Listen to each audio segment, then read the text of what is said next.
Ek is besig om reg te maak vir haar newborn shoot vandag. Ja, baie opgewonde vir dit. Ek het net eers 'n ander outfit aan, want ons doen eers 'n paar ander goed vandag. En dan sal ek net my rokkie saamvat wat ek gaan gebruik vir haar shoot. Ek het al vir julle haar outfit gewys. Ek weet nie hoe hierdie fotograaf hierdie girl gaan kry om haar oë oop te hou nie, dis die enigste ding. Ek doen nooit gewoonlik eyeshadow nie, maar omdat ons nou 'n fotoshoot het, dink ek gaan maar 'n bietjie eyeshadow ook doen. Ek letterlik kan nie glo dat sy al 1 week oud is nie. Dit is crazy.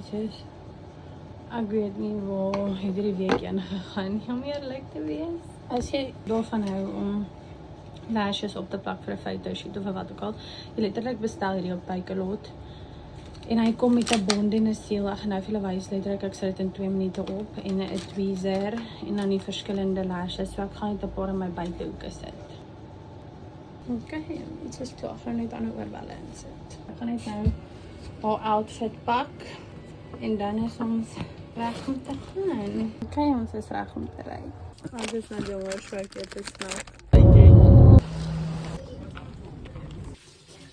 Ek lê nou my pleister afhaal en ek is besig om na my wond te kyk. Klink of alles baie mooi lyk. Nou wag ek net vir die dokter om te kom kyk na dit. Ek was bang dat sy al kriebelrag raak by Michael se maal. Hulle het in die restaurant gesit in die hospitaal en vir ons wag. Maar sy slaap nog net soos wat ons al gelos het. Julle sê hierdie kind is 'n droom.